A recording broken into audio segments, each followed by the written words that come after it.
بچپن میں اللہ کی وحی کے ذریعے بتا دیا گیا کہ شہید ہوگا۔ راستے میں بے شمار لوگ اب کہتے ہیں وہ واپس کیوں نہیں لوٹے؟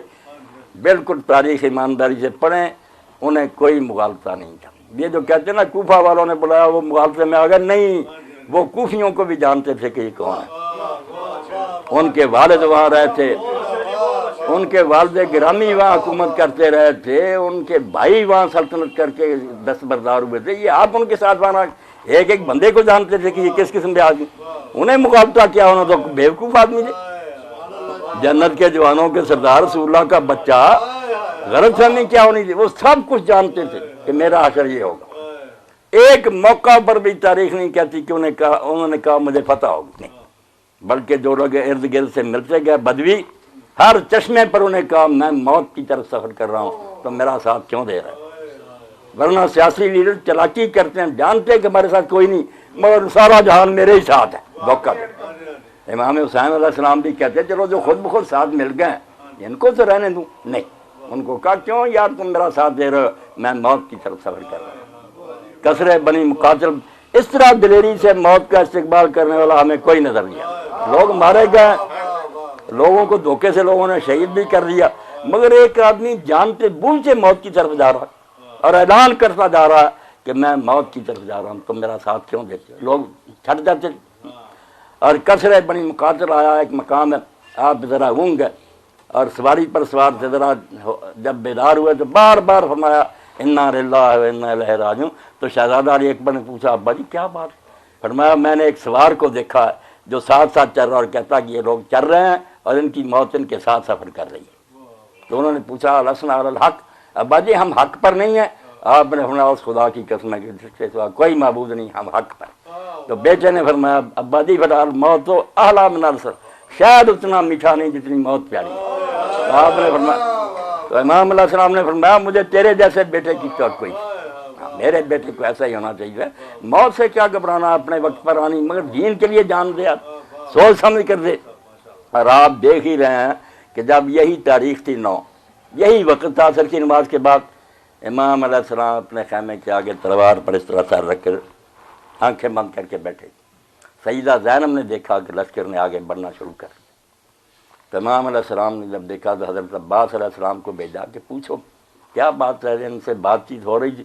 تو انہوں نے جا کر پوچھا تو عمر سعد نے کہا کہ میں تو بات کو ماننا چاہتا تھا، ابن زیاد کو بھی مشورہ دیا، وہ بھی قائل ہو گیا تھا، مگر شمر ملعون نے کہا کہ نہیں، سرنڈر کرانا چاہیے، اس لیے بات نہیں بنی، حکم ہو گیا کہ حملہ کرو۔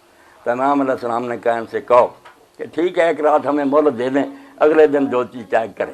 وہاں ایک آدمی نے بہت اعلیٰ بات کی، میں نے سنا، وہ بیان کر رہا تھا، اس نے کہا حسین مہلت مانگ نہیں رہے تھے، مہلت دے رہے تھے۔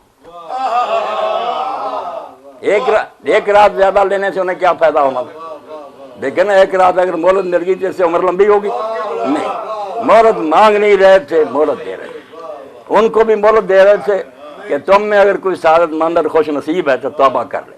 اور آپ دیکھیں کہ مکہ سے 72 آئے تھے، تاریخ اٹھائیں 140 سے زیادہ شہید ہوئے، وہ سارے اس رات کے اندھیرے میں آئے۔ انہوں نے فیصلہ کر لیا کہ یہ لشکر جو ہے نا یہ جہنم کو جانے کا فیصلہ کر چکا ہے، ان کا ساتھ نہیں جانا چاہیے، امام حق پر ہے۔ موت دیکھتے ہی ادھر سے چھوڑ کر ادھر، اور آپ کے ساتھیوں میں ایک بھی نہیں آپ کو نظر آئے گا جو یہ سمجھے کہ میں نکل جاؤں۔ حالانکہ رات کو امام علیہ السلام نے سب کو خیمے میں جمع کیا اور کہا میں نے مہلت لی ایک دن کی، میں تم سب سے کہتا ہوں کہ میرا ساتھ چھوڑو، میرے بچوں کو بھی ساتھ لو، چلے جاؤ، کوئی روکے گا نہیں، انہیں صرف میری ضرورت ہے، صبح میرے ساتھ جو چیز چاہتے ہیں کر لیں گے۔ تو آپ جانتے ہیں نا، بوڑھے، جوان نہیں، بوڑھے بھی اٹھ کر روئے۔ انہوں نے کہا امام 72 تو تیرے ساتھ ہیں اور ہم بھی چلے جائیں تو کل رسول اللہ کو اور فاطمہ کو کیا منہ دکھائیں گے؟ ہمیں آزمائش میں نہ ڈالو، اگر 100 بار بھی مرنا ہوتا اور ہماری لاشیں جلائی جاتی ہیں پھر زندہ ہوتے ہم، پھر بھی ساتھ نہ چھوڑتے، انما ہے قتلۃ واحد، یہ تو معاملہ ایک بار مرنے کا، کیوں چھوڑیں؟ تو امام علیہ السلام نے ان کے لیے بڑی دعا کہ تمہارے جیسے مخلص ساتھی شاید ہی کسی کو ملو، میں کہہ رہا ہوں کہ موت سے بچ جاؤ، تم کہتے نہیں ساتھ مریں۔ اس لیے وہ جو ظالم لشکر تھا اس کو بھی مہلت دی کہ تم میں اگر کوئی نیک بخت ہے تو توبہ کر لے۔ آ گئے ادھر سے لوگ، اور تو این درمیان جنگ کے آیا نا، صفیں بند گئی، وہی آپ کو گھیر کر لایا، مگر شریف و نفس تھا، نماز آپ کے پیچھے اپنے لشکر سمیت پڑھتا رہا، کوئی سختی نہیں کی۔ امام علیہ السلام نے کہا کہ اگر تم ناراض میں واپس آ جاتا، اس نے کہا یہ مجھے اجازت نہیں، مجھے حکم ہے کہ میں آپ کو ابن زیاد کے پاس پیش کروں۔ تو امام علیہ السلام نے فرمایا ابن زیاد کے پاس جانا تو اپنے آپ کو موت کے حوالے کرنا۔ مسلم نے امان لی تھی، کیا بنا اس قسم کا؟ قسم دے کر لائے تھے تم، وہ قرآن کی قسم کا کوئی اعتبار نہ کیا، اس کی لاش بازاروں میں گھسیٹ لی۔ اسی طرح تم ذلیل موت مجھے مارنا چاہتے ہو، میں مروں گا مگر عزت کی موت مروں گا، دنیا میری موت کو بلا نہیں سکے گی، میں ایسی موت مروں گا۔ اس لیے یہ نہ کہو کہ تم ابن زیاد کے پیش ہو جب۔ تو اس نے کہا چلو میں سختی نہیں کروں گا، آپ بھی چلتے رہے میں بھی ساتھ ساتھ چلتا رہوں جب تک نیا حکم نہیں آتا۔ کربلا میں 2 تاریخ کو حکم آ گیا۔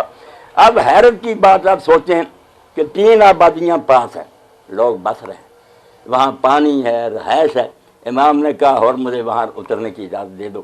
تو اس نے کہا امام علیہ السلام مجھ پر جاسوس بھیجتا گیا نگران، اور ساتھ حکم آیا کہ ایسی جگہ اترنے پر مجبور کر دے جہاں نہ کوئی سایہ ہو اور نہ پانی ہو۔ اللہ کے رسول کے فرزند کو جگہ جو ان مسلمانوں نے دی، نہ پانی نہ کوئی سایہ۔ تو امام علیہ السلام نے پوچھا نام کیا ہے زمین کا؟ کہنے لگا کربلا۔ آپ نے فرمایا ہاذ یرد کرب میں مبلا، یہی دکھوں اور آزمائشوں کی زمین ہے، ہمارے نوجوان یہیں قتل ہوں گے، بیویاں یہیں